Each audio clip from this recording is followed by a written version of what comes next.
नमस्कार, मैं डॉक्टर अभिषेक सचान विकास नगर कानपुर में hope neuro care centre run करता हूं। आज हम लोग बात करेंगे वर्टाइगो के प्रॉब्लम्स के विषय में। वर्टाइगो एक का लिटरल मीनिंग जो आम भाषा में लोग इसको कहते हैं चक्कर आना, उसके बारे में आज हम लोग बात करेंगे। वर्टाइगो एक काफ़ी कॉमन प्रॉब्लम है। वो तकरीबन 1 से 5 मरीजों को प्रति 10,000 लोगों में से हो सकती है।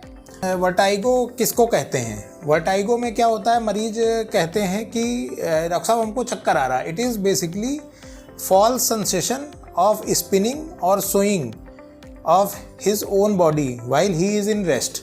मतलब पेशेंट स्थिर होता है, उसके बावजूद उसको ऐसा लगता है कि आसपास की चीज़ें घूम रही हैं या स्वयं वो घूम रहा है, चक्कर सा आ रहा है। इसको आम भाषा में चक्कर आना कहते हैं। अब इसको डिफ्रेंशिएट करना ज़रूरी होता है। कुछ लोग जिसको बोलते हैं हम लोग साइंटिफिक लैंग्वेज में डिजीनेस या लाइट हेडेडनेस या प्री सिंकपी। डिजीनेस और लाइट हेडेडनेस में क्या होता है, पेशेंट को कहेगा डॉक्टर साहब अचानक से आंखों के आगे अंधेरा छा गया और हम गिर गए। इसके साथ साथ कभी इसके साथ एसोसिएटेड साथ में चेस्ट पेन हो सकता है, मरीज को एकदम से पसीना आ सकता है। तो इसके दूसरे कारण हैं, लेकिन पेशेंट को ऐसा लगता है कि उसको चक्कर आ गया। तो इन दो चीज़ों को डिफ्रेंशिएट करना ज़रूरी है, क्योंकि इन दोनों ही चीज़ों का इलाज अलग अलग है। अब हम लोग वर्टाइगो पर आते हैं। वर्टाइगो में 2 तरीके की चीज़ें होती हैं जो हमारे बॉडी के मोशंस को कंट्रोल करती हैं। जो जैसे कि एक तो हमारे कानों के माध्यम से इनर ईयर में कुछ ऑपरेटस होते हैं, वेस्टिबुलर ऑपरेटस होता है, वहाँ से उसका पार्ट होता है, और दूसरा ब्रेन का पार्ट होता है, जिससे कि हमारी बॉडी की बैलेंसिंग होती है और हमको पता चलता है कि बॉडी मोशन में है या बॉडी स्थिर है या जैसा भी है।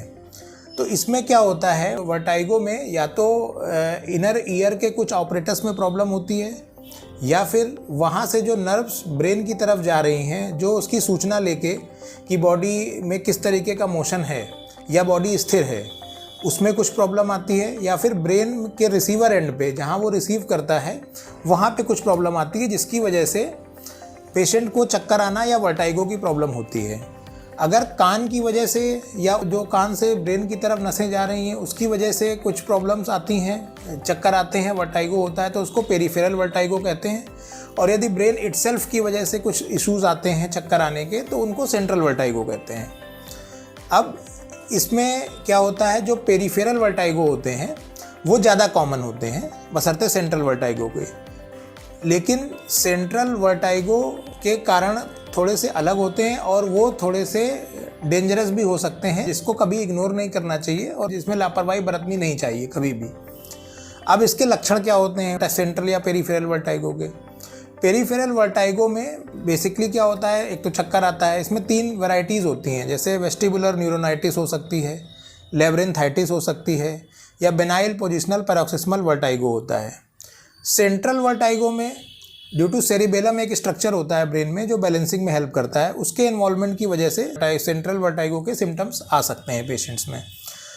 जैसे कि सेरिबेलम में कोई इन्फार्क्ट या कोई स्ट्रोक हो सकता है, या वहाँ कोई ट्यूमर हो सकता है, या फिर एक डिज़ीज़ होती है मल्टीपल स्क्लेरोसिस, उसमें ऐसी चीज़ें हो सकती हैं, या फिर कुछ ड्रग्स होती हैं जिनकी टॉक्सिसिटी की वजह से ये सारे सिम्टम्स आ सकते हैं। पेरिफेरल वर्टाइगो में जो चक्कर होता है वो बहुत ज़्यादा सीवियर आता है पेशेंट्स को। पेशेंट बोलते हैं डॉक्टर साहब बिल्कुल उठ नहीं पा रहे हैं, बिल्कुल हिल नहीं पा रहे हैं, बहुत ज़्यादा चक्कर आ रहा है, बहुत ज़्यादा चीज़ें लग रही हैं कि हमारा सर बिल्कुल घूम रहा है और आसपास की चीज़ें एकदम घूम रही हैं, साथ में जी मचलाना, उल्टी होना, ये सब चीज़ें पेरिफेरल वर्टाइगो में हो सकती हैं। इसके अलावा सुनाई कम देना या कानों में घंटी जैसी आवाज़ का आना, ये सब लक्षण पेरिफेरल वर्टाइगो के होते हैं। सेंट्रल वर्टाइगो में भी चक्कर आता है, बट इतना सीवियर नहीं होता जितना कि सीवियर पेरिफेरल वर्टाइगो में होता है। इसके अलावा सरदर्द होना या हेडेक या पीछे साइड का दर्द होना, जो न्यू ऑनसेट हेडेक हो, वो एक इसका साइन हो सकता है कि आपको सेंट्रल वर्टाइगो है। इसके अलावा जो डायग्नोसिस के लिए हम लोग एक तो पेशेंट्स की हिस्ट्री पूछते हैं कि किस तरीके से चक्कर आ रहे हैं, कितने दिनों से चक्कर आ रहे हैं, उसके हिसाब से पेशेंट की डायग्नोसिस बनती है। और दूसरी चीज़ होती है कि हम लोग सीटी या एमआरआई कराते हैं अगर पेशेंट में सस्पेक्टेड सेंट्रल वर्टाइगो के सिम्टम लग रहे हैं तो, जैसे कि चक्कर आने के साथ साथ डबल दिखाई देना, घुटकने में दिक्कत आना, किसी एक हाथ पैर में कमजोरी आ जाना, ये सारे लक्षण सेंट्रल वर्टाइगो के साथ एसोसिएटेड हो सकते हैं। उस केस में पेशेंट्स को कोई स्ट्रोक या कोई ट्यूमर ब्रेन में हो सकता है। कभी कभी माइग्रेन के पेशेंट्स में इस तरीके के सिम्टम्स आते हैं जो चक्कर की तरीके प्रेजेंट करता है, पीछे का दर्द होगा और चक्कर की तरह प्रेजेंट करेगा, तो वो भी एक कभी कदार सीधे वर्टाइगो की तरह प्रेजेंट करता है, हेडेक उसमें बाद में होता है। तो ये सब कारण हो सकते हैं सेंट्रल और पेरिफेरल वर्टाइगो के, और इसकी डायग्नोसिस हम लोग जैसा मैंने बताया उस तरीके से करते हैं। अब इनका ट्रीटमेंट कैसे किया जाता है? अब एक बार डायग्नोसिस इस्टेब्लिश हो जाए कि ये पेरिफेरल है या सेंट्रल है, उसके आधार पर हम लोग ट्रीटमेंट करते हैं। जैसे पेरिफेरल वर्टाइगो में किसी को न्यूरोनाइटिस है या लैब्रिन्थाइटिस है, तो ये यूजुअली किसी पेशेंट की पुरानी हिस्ट्री रहती है कि कोई रेस्पिरेटरी ट्रैक्ट इन्फेक्शन होता है, उसके बाद पेशेंट बताता है कि सर हमको वर्टाइगो या चक्कर आने शुरू हो गए हैं। तो उसमें कुछ बेसिक मेडिकेशंस होती हैं, एंटाहिस्टामिनिक्स देते हैं, कुछ हम लोग लेब्रेंथाइन सप्रेसेंट्स देते हैं जिनके माध्यम से पेशेंट क्योर हो जाता है। पेरिफेरल वर्टाइगो में नॉर्मली 7 से 14 दिन का ट्रीटमेंट चलता है जिसमें पेशेंट ठीक हो जाता है। पेरिफेरल वर्टाइगो में ये एक कंडीशन होती है BPPV, जिसमें बेनाइन पोजिशनल पैरोक्सिस्मल वर्टाइगो है।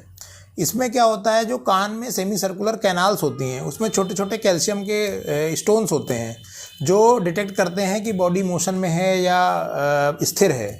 तो कभी कभी ये वहाँ से डिसलॉज हो जाते हैं अपनी पर्टिकुलर पोजीशन से, तो उसकी वजह से पेशेंट को चक्कर आने लगता है। तो इस केस में हम लोग उनको रीलोकेट करते हैं। उसमें कुछ मैनुअर्स होते हैं जिनके माध्यम से पेशेंट ठीक हो जाता है, और मैनुअर करने के इमीडिएटली थोड़ी देर में ही पेशेंट को रिस्पॉन्स आने लगता है। सेंट्रल वर्टाइगो के जो कारण हैं, जैसे कि स्ट्रोक है, एब्सेस है, या कोई ट्यूमर है, या मल्टीपल स्क्लेरोसिस है, या माइग्रेन है, तो उसको हम लोग डायग्नोसिस बना के उसके हिसाब से जो भी उस पेशेंट्स को डिजीज़ निकलती है उसके हिसाब से उसका ट्रीटमेंट करते हैं। Thank you.